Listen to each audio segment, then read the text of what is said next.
everyone! Welcome to our channel! So ngayon, tayo ay mag-unbox at saka magre-review ng tatlong pocket cameras. So itong mga pocket cameras na to ay una, Osmo Pocket 3. Okay? DJI Osmo Pocket 3. Tapos, ito ding Action 5 Pro. Yan. Tapos, lastly, ito Insta360 Go 3S. Okay.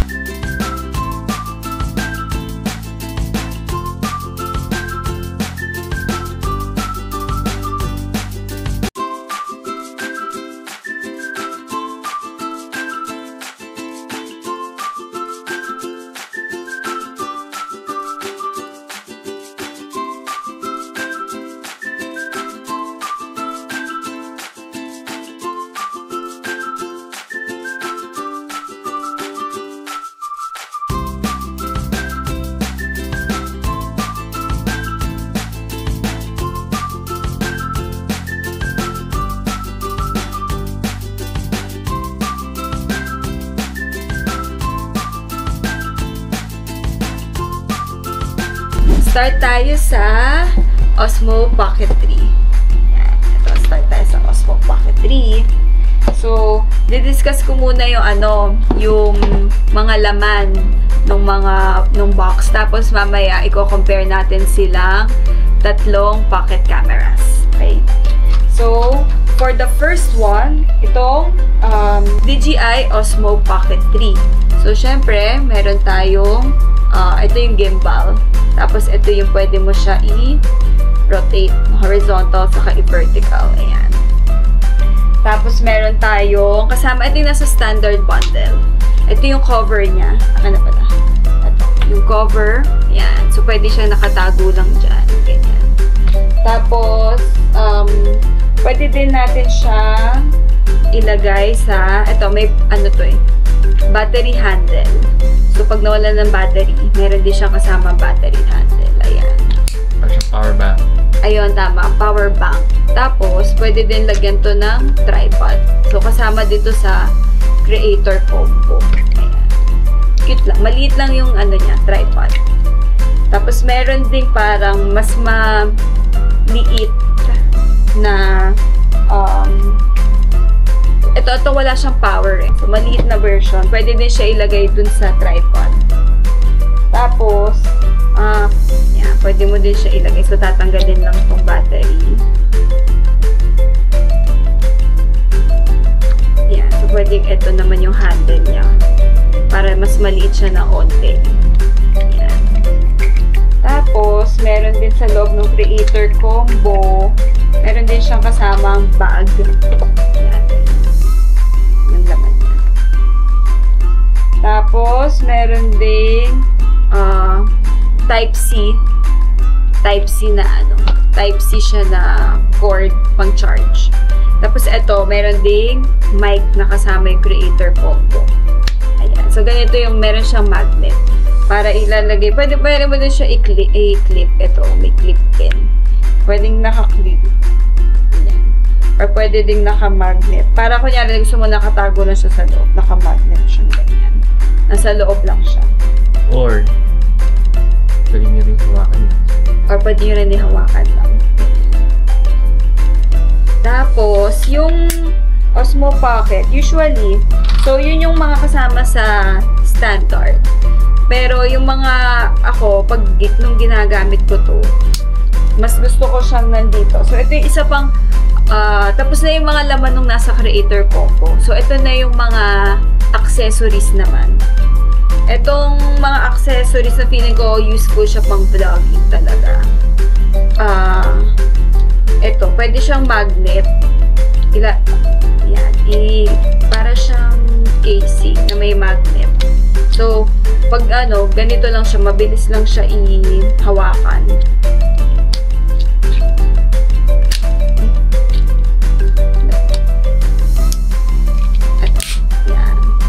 Tapos, i-magnet mo lang siya. So, ito may magnet siya. So, usually, ganito lang. So, pwede na rin siyang stand. So, feeling ko, kung kukuha kayo ng accessories, ito, super useful talaga na ito. Kasi, siya, pwede siyang tripod, ganyan, tapos may magnet na din siya. So, ito talaga yung pinaka-gamit na gamit ko. Tapos, ay, yun nga pala, nung kasama pala sa standard bundle, meron din pala siyang tali. Tapos, may kasama na wide lens. Yun. Tapos, yung wide lens kasi, nilagyan ko kasi siya ng tempered glass dito. So, yun yung isa pang wala kasama dun sa standard combo. Nilagyan namin to ng tempered glass. Ito, nilagyan ni Carl. Dito sa camera mismo. Tapos, dito sa screen niya. So, mas kasi may pag may wide lens, mas madali siyang nahuhulog. So, depende sa inyo kung gusto nyo ba madaling makabit yung lens or para protection din kasi itong tempered glass. So, yon. So, aside from that, ito yung isa ko pang accessory galing sa Sunny Life. Para siyang cover, casing. Para pag nasa bag, iwas gasgas. Oo, pag nasa bag. So, yan yung sa yan yung mga laman nung sa Creator Combo. Ang next natin na pocket camera ay itong DJI Osmo Action 5 Pro. So, ito yung ginagamit namin camera ngayon, yung Osmo Action 5 Pro. So, mamaya ipapakita namin sa inyo. Pero yung kasama sa Adventure Combo. So, meron siyang Adventure Combo, meron din Standard Combo. Pag yung Standard Combo, yung camera lang siya, tapos isang battery. Pero dahil Adventure Combo tayo, meron siyang kasamang battery charger. Ito. Tapos, meron ding extra batteries. Dalawang extra batteries. Yan. Pero, tatlo talaga yung extra batteries niya. So, yung isa ginagamit na namin ngayon. Tapos, plus 2. Ayan. Tapos, meron din tayong, ito din yung parang cover dun sa dun sa camera mismo. Tapos, meron ding ito, parang cage. Ayan. And demo ni Carl yung nag-charge siya. Tapos, ito yung cage nung Osmo Action 5. Tapos, ito ulit, pang charge. Type-C to Type-C. Tapos, meron ding ito, parang dalawa siyang magkaibang size eh. Ayan. Mas maliit yung isa. Tapos, ito yung mga screw niya nakasama. Para pang mount. Tapos, meron din tayong ito na din siya, nadidikit sa kung saan mo gusto idikit. Ayan, mount. Tapos, meron din siya ito. Ang haba na ito eh, pero ayan, ito siya. Oh, ang haba. 1.5 meters. Ayan. Pero hindi ko ito masyado nagagamit kasi gusto ko sana yung multi-purpose na kasi hindi siya isa lang yung monopod. Oo, monopod. Yan, tama, monopod. Ay. So, yun yung kasama sa Adventure Combo. Pero ako kasi lagi akong may gusto ko laging make gusto ko feeling ko mas safe kapag naka-silicone casing. Ayun, pwede din pala. Ito, pwede pala. Yung nasa Osmo Pocket, pwede gamitin dun sa Action 5. Good idea yun So, hindi ko na naisip yun, girl. Very good ka dyan. So, next. So, yun yung nasa Adventure Combo.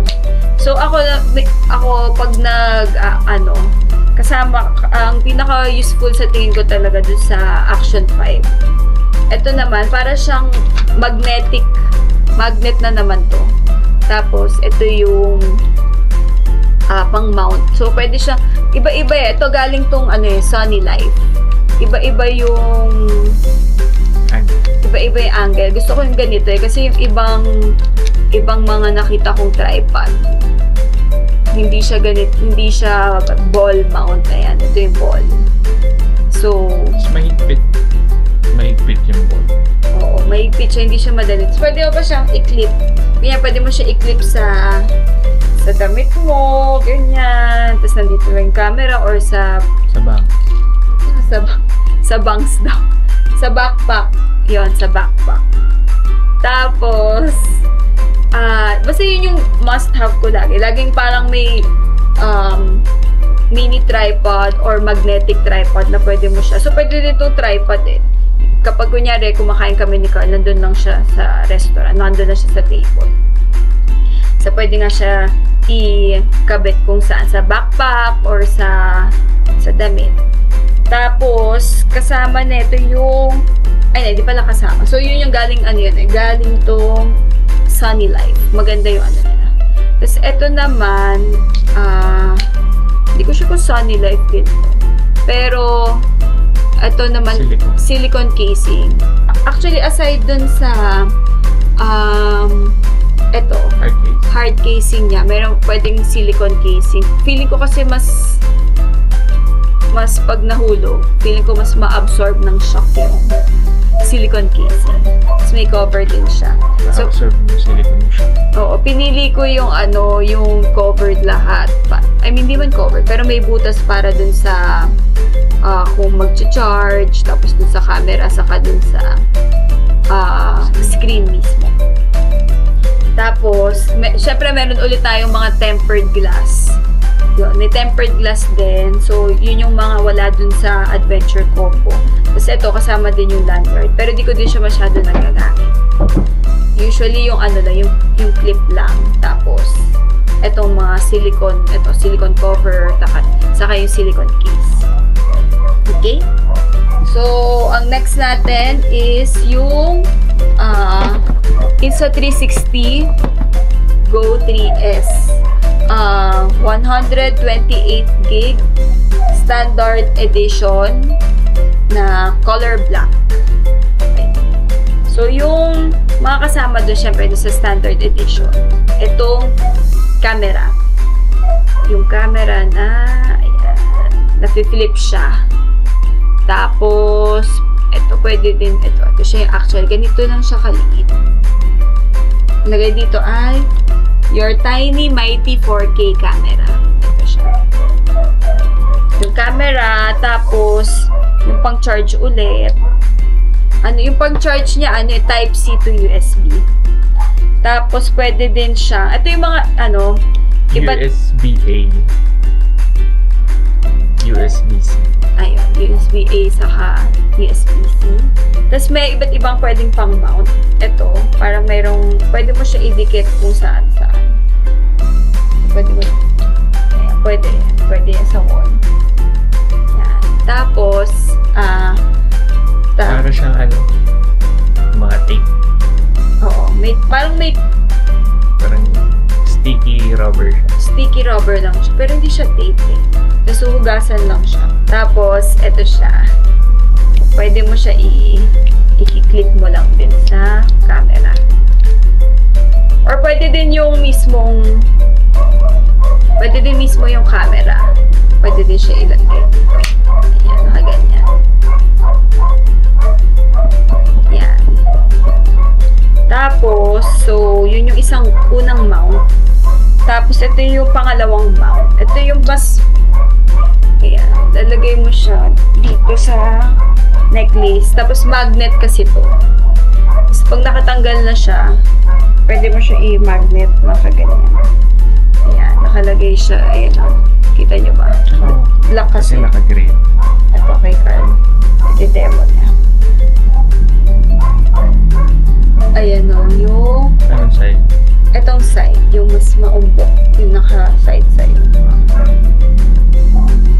Ayan, para kita nyo. Kasi naka-flip siya. Okay. Yung camera, so... portrait landscape. Yung landscape. Yan. Oo, depende pala sa orientation. Naka-landscape or portrait. Kung gusto mo, iikot mo lang din siya kung anong gusto mong shot orientation pala. Mukha siyang mahirap siya tanggalin. Mahirap, oo. Malakas yung magnet.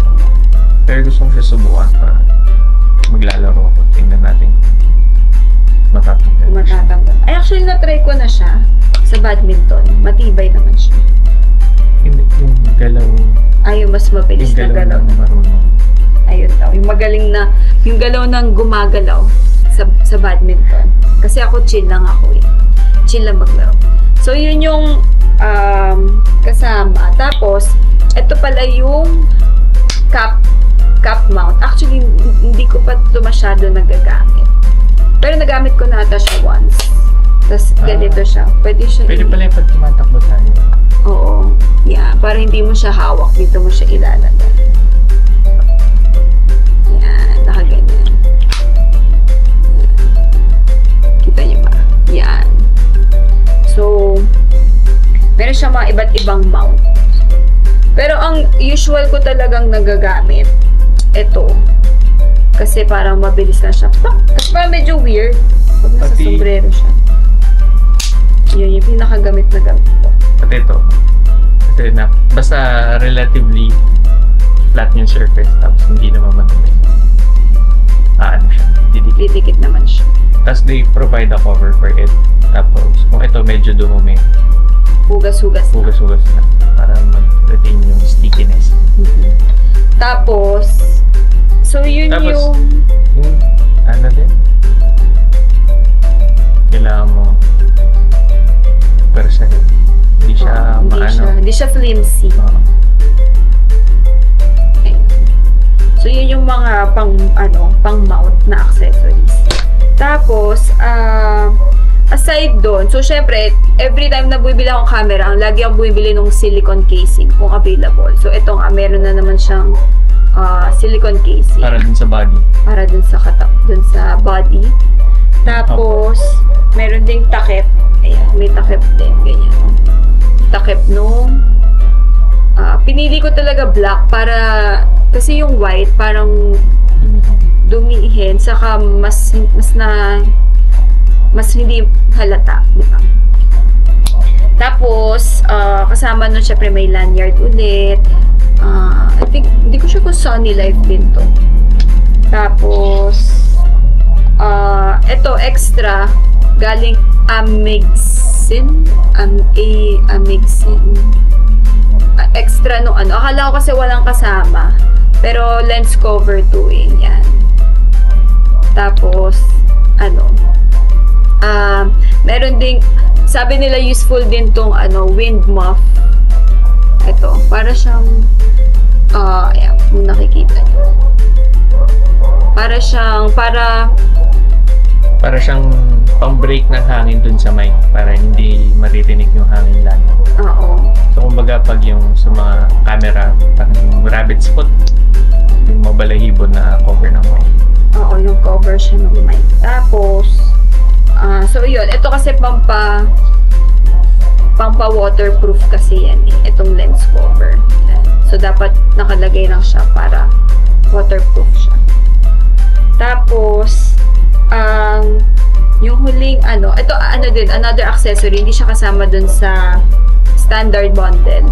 Quick reader. So, pwede mo ilagay yung SD card dito. Tapos, ilalagay mo siya sa cellphone or lalagay mo siya sa laptop.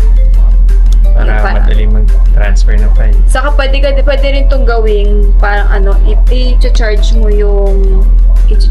yung camera mismo dito. Tapos ilalagay mo lang siya sa power bank. Pwede din to. So, yun yung mga laman ng mga box. Tapos, yung mga add-on. Usually, yung silicone casing, saka yung tempered glass. Yun yung lagi kong binibili. Tapos, ito tapos na tayo dun sa mga laman ng box, saka yung mga accessories na binili. By the way, yun nga, yung mga accessories, parang usually 3 lang naman yung brands na nakikita ko sa Shopee, Lazada. Yung Amigsin, Sony Life, saka Telesin.